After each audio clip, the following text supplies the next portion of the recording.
Bima Pub, urahisi wa maisha.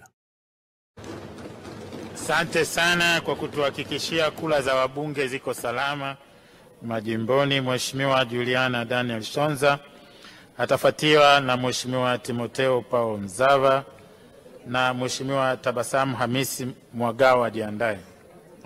Mheshimiwa Mwenyekiti, na mimi nashukuru kwa kupata nafasi ili niweze kutoa mchango wangu. Mheshimiwa Mwenyekiti, sote tunafahamu kwamba kwa sasa taifa letu tupo kwenye maandalizi ya kuelekea kwenye uchaguzi mkuu. Mheshimiwa Mwenyekiti, sote tunafahamu kwamba inapofika nyakati kama hizi huwa kunakuwa na mavuguvugu mengi sana ya kuanza kudai katiba mpya, lakini vile kwa miaka mingi iliyopita tumeshuhudia mabadiliko mbalimbali yakifanyika juu ya kufanya marekebisho ya katiba mpya. Mheshimiwa Mwenyekiti, tulikuwa na katiba ya uhuru ya mwaka 1961, tulikuwa na katiba ya Jamhuri ya mwaka 1962, tulikuwa na katiba ya muungano ya mwaka 1964, tulikuwa na katiba ya muda ya mwaka 1965, lakini vile vile tulikuwa na katiba ya kudumu ya mwaka 1977, katiba ambayo tunaitumia mpaka sasa, lakini ni katiba ambayo imeendelea kufanyiwa amendment za kutosha, ikiwepo amendment ambayo imefanyika mwaka 1992 ya kuruhusu mfumo wa vyama vingi. Mheshimiwa Mwenyekiti, kimsingi mpaka sasa katiba yetu tunayoitumia kimeshafanyiwa mabadiliko mara 14. Tafsiri yake nini Mheshimiwa Mwenyekiti?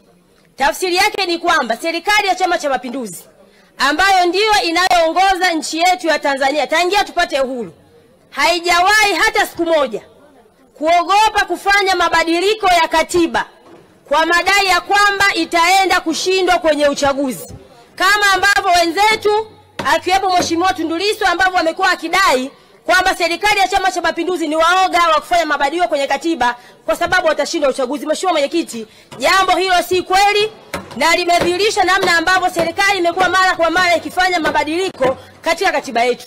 Mheshimiwa Mwenyekiti, labda nitumie nafasi hii kidogo niweze kuwakumbusha ndugu zetu ambao wanadai kwamba no reform no election. Mheshimiwa Mwenyekiti, mwaka 2012 katika serikali ya awamu ya 4, rais wetu wa awamu ya 4 Dr. Jakaya Mrisho Kikwete aliweza kuwasikiliza madai yao na akaasisi mchakato wa kuanzisha katiba marekebisho ya katiba mpya. Mheshimiwa Mwenyekiti, rais alianza kwanza kwa kuteua tume na mwenyekiti wa tume akiwa Jaji Warioba, na wajumbe wengine walikuwa ni mzee wetu Butiku, Dr. Salim pamoja na mzee wangu Profesa Balego ambaye kwa sasa hivi pia ni marehemu. Mheshimiwa Mwenyekiti, tume hiyo ilipoteuliwa, mtu wa kwanza kuja kuipinga tume iliyoteuliwa na Mheshimiwa Rais alikuwa ni Tundu Lissu, ambaye alisimama hadharani akasema kwamba wajumbe walioteuliwa na Mheshimiwa Rais wote ni ma-CCM. Hivyo moja kwa moja Watanzania wasitegemee kwamba watapata katiba mpya. Na wenzetu hawa wakaenda mbali zaidi Mheshimiwa Mwenyekiti, wakamtaka Profesa Balego ambaye alikuwa ni mwanachama wa chama cha Chadema lakini mjumbe wa kamati kuu, wakamtaka kwamba aweze kujitoa kwenye huo mchakato, lakini Profesa Balego alisimama akasema kwamba nikiambiwa nichague chama changu na taifa langu, mimi nitachagua nchi yangu. Mheshimiwa Mwenyekiti, ni wazi kwamba kwa Chadema tulionao sasa hivi ni ngumu sana kuweza kumpata mtu kama Profesa Balego ambaye alijua kabisa kwamba ni wakati gani wa kuchagua maslahi ya chama na wakati gani wa kusimama na maslahi ya nchi. Mheshimiwa Mwenyekiti, hiyo ni mifano midogo ya kuonyesha kwamba namna gani ambavyo serikali ya Chama cha Mapinduzi imekuwa na dhamira ya dhati ya kuhakikisha kwamba inaleta katiba mpya kama ambavyo Watanzania na watu wa upinzani wamekuwa wakidai. Mheshimiwa Mwenyekiti, sote tunafahamu baada ya hapo mchakato uliendelea, lakini bunge hili rais aliteua bunge dogo la katiba. Bunge lile lilipoteuliwa, kazi ilianza humu bungeni. Kati ya mchakato ndugu zetu wale walisusia huo mchakato, wakatoka nje na wakakataa kuendelea na mchakato wa kwenda kujenga katiba ya nchi yetu. Lakini leo wanakuja na sema kwamba wanataka no reform no election. Mheshimiwa Mwenyekiti, ni jambo ambalo linafikirisha kwamba ni reform zipi ambazo wao wanazitaka wakati tayari walishagomea mchakato wa kuandaa katiba mpya ndani ya bunge la Jamhuri ya Muungano wa Tanzania. Mheshimiwa Mwenyekiti, kwa hiyo mimi ni waombe tu wa Tanzania kwamba hawa watu ni kawaida yao. Wamekuja sasa hivi na sema kwamba no reform no election. Lakini ukiangalia hakuna jipya ambalo wanaolidai ambalo halikuwepo kwenye ile tume ya Jaji Warioba. Ndio maana hata baadaye walikuja kusema kwamba tunaomba mapendekezo yale ambayo yalikuwepo kwenye tume ya Jaji Warioba yaweze kuzingatiwa na serikali. Wakasahau kabisa kwamba mwanzoni walisema kwamba ile tume ni tume ya CCM na haiwezi kufanya kazi yote. Mheshimiwa Mwenyekiti, mimi niombe Wizara ya TAMISEMI. Tunajua kama tunaenda kwenye uchaguzi. Na kipindi kama hichi huwa kinakuwa na mavuguvugu mengi sana.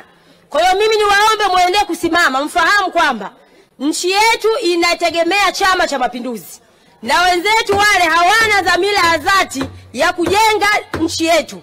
Wao ni watu ambao wamekuwa na siasa za kuleta matukio mara kwa mara. Na ndio maana wanafahamu kwamba endapo katiba mpya ikipita, wao watakosa ajenda kusema.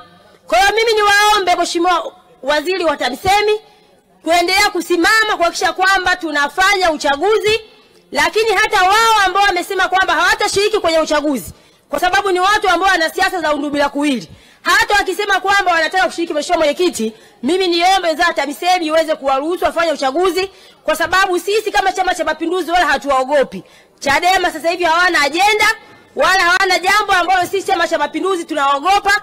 Wakishiriki tutashinda, wasiposhiriki tutashinda, kwa sababu rais wetu Dr. Samia Suluhu Hassan amefanya kazi nzuri katika nchi yetu ambayo Watanzania wameiona. Mheshimiwa Mwenyekiti, tunafahamu ilipofika mwaka 2022 rais wetu alipounda kikosi kazi maalum kwa ajili ya kuweza kufanya marekebisho ya sheria, lakini kwenye kile kikosi kazi wao waligoma kwenda kushiriki.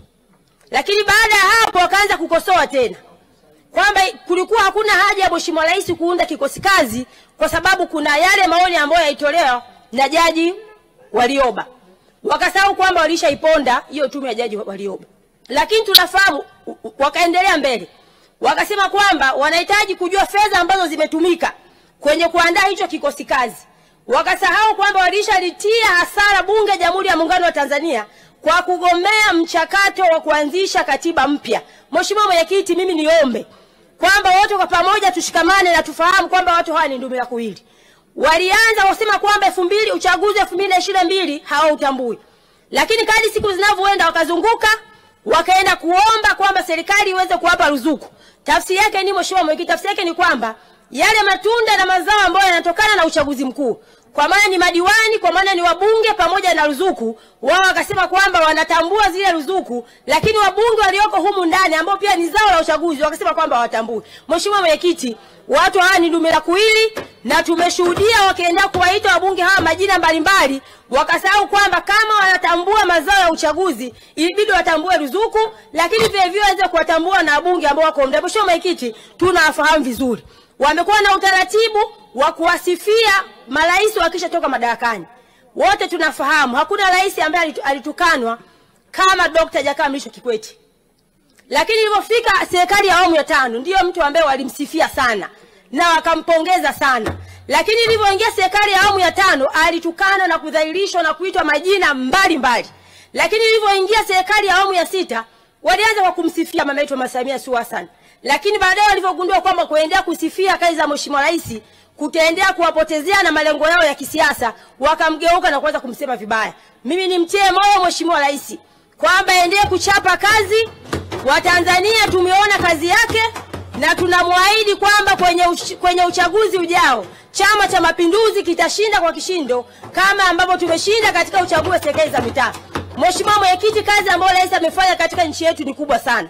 Nikizungumzia tu kwenye mkoa wangu wa Songwe, ndani ya miaka 4 ya Dr. Samia Suluhu Hassan tumepata hospitali ya mkoa, tumepata hospitali 3 za wilaya. Mheshimiwa Mwenyekiti, tulikuwa na kilio cha mradi mkubwa wa maji, sasa hivi tumeshapata mradi mkubwa wa maji. Haya ni matunda makubwa ya serikali ya awamu ya 6.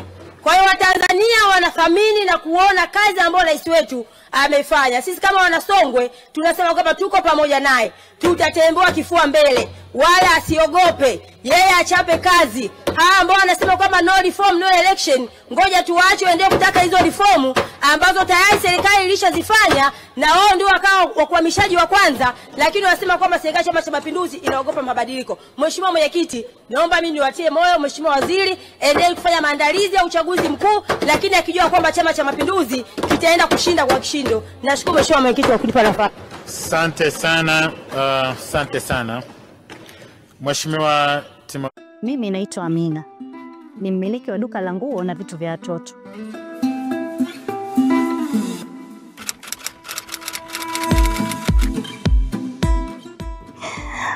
Kwa sababu naweza kujihudumia bima ya safari muda wote kwenye WhatsApp yangu. Isitoshe, naipata bima papo hapo kwenye simu na email yangu. Upotezi muda wako.